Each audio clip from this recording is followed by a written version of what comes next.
If you've ever wondered what happens on either my end of the process when it comes to placing a deposit on your French Lop, why I require one, or what happens if I don't get this certain color you want, or how the process works when you get to pick one, this is a video to watch. I'm going to walk you through exactly what happens from the point of you reaching out to me, either through our Rabbitry Facebook page or an email, and the process that I go through, as well as what happens in different situations, why you would even want to get on the waitlist. So the first reason that typically most people want to get on the waitlist is because people reach out to me constantly through DM. It's very rare that it's mostly 90% of the revs are sold before they're even able to go.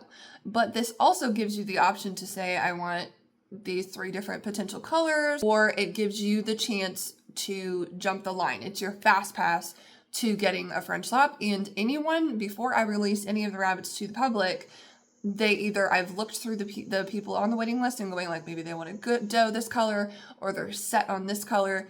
And if none of the rabbits I have meet that goal or what they want, then I do release them. But eventually, if it all just happens to work out, a whole litter may not go out to the public at all. So what happens is when you come on the list, I go through it in order that you came in. The deciding factor of showing you a rabbit that's available or not is the gender you want.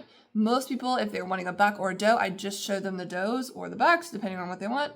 Like I said, if they're not picky and they're literally just wanting anything for a pet, then I'll show them what we got, right? Most of the time if you're dead set on a color, you are more than welcome to be that way about a color. But I have someone who's been on the waiting list for 2 years trying to get a blue buck. They don't want a broken buck. They don't want an opal buck, which is a similar color to blue, but not quite. If you want to be that picky, that's totally fine.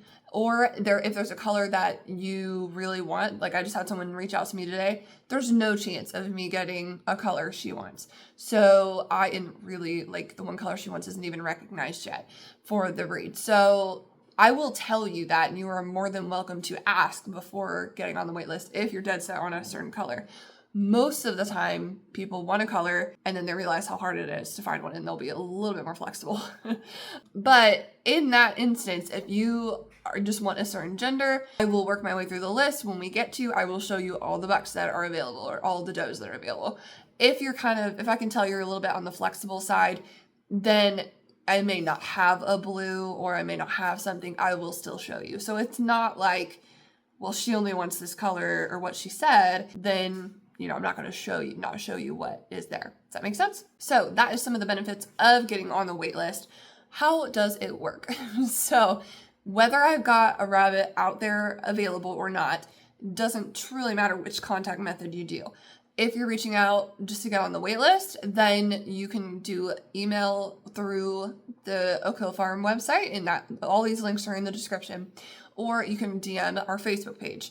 Those are my 2 public methods of contact. Later, I do take your other contact information and will reach out potentially through text, through a business number. It's not my private number. And so my personal number is not available. And so I will reach out through those methods. If you are the type that doesn't do Facebook or anything like that, we'll stick to email. And the reason I do Facebook a lot of times is because I can send you videos of them. So, emails doesn't really do that, or not well at least. So saying you reach out through one of those contact methods, you say, hey, I'm interested in either one, getting on the wait list, or this specific animal.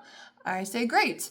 There is a $75 deposit that is required to hold the animal or your spot on the wait list. I give you the links to do so through Venmo or PayPal. If there potentially people want other methods, we can talk about that. But those 3 messages, once it comes through, then I send you another message once I see it. If it's like late at night, I've had people reach out late at night. If they send the deposit, it's after like 9 o'clock. I will send you the link in the morning. Okay. I stay off my phone during family hours. And if your deposit is time-stamped, you're the one that gets counted first. So it's very much on timing of the tech tools. If, don't worry that, so-and-so came in after you, but they got ahead of you, that sort of thing. So I very much am hard-nosed about that and keep it very in order, who got their deposit in first. Then I will send you the link to a form that looks something like this. And it's mostly, I want multiple contact options for you because sometimes Facebook just breaks and our conversations don't stay in my DMs in my messaging system, because my operating from a business page, I am not allowed to start DMs with private accounts.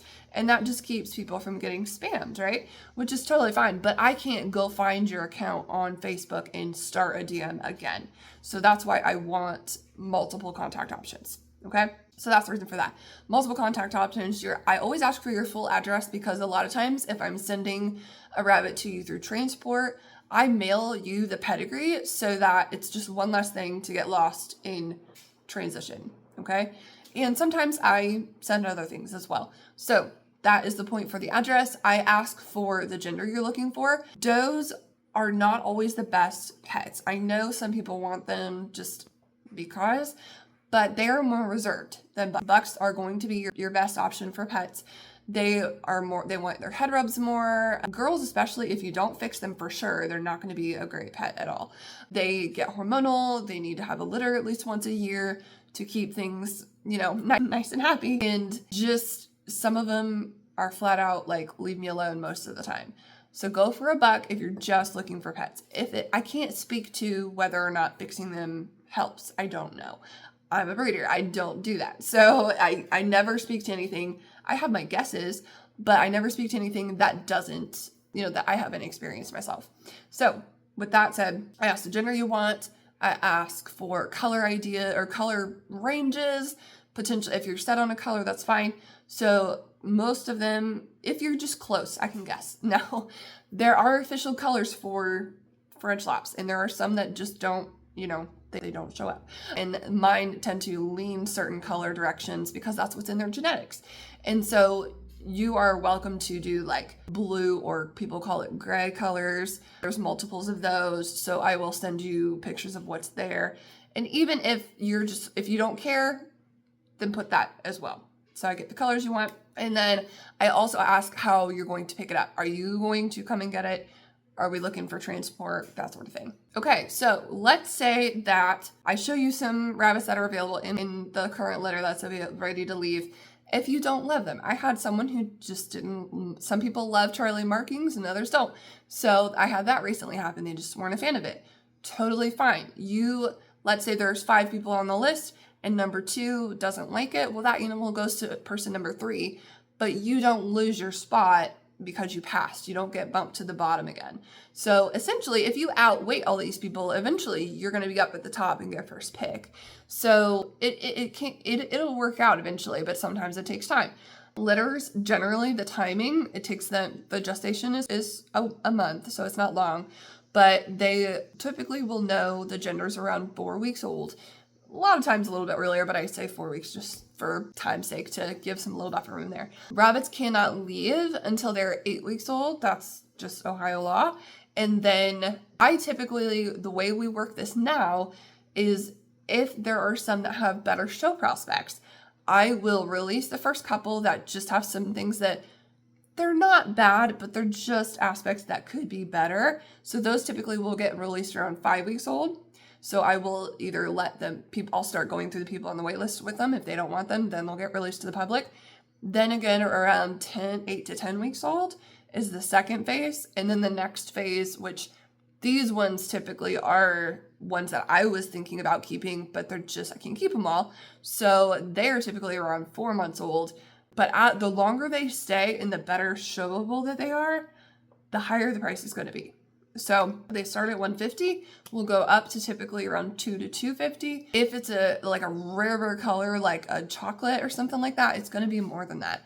But ideally, the pricing is based on confirmation first. I typically ignore color when it comes to pricing. So once you choose, if you choose one of the rabbits that I have presented to you, I will then send you a link that gives you access to my calendar.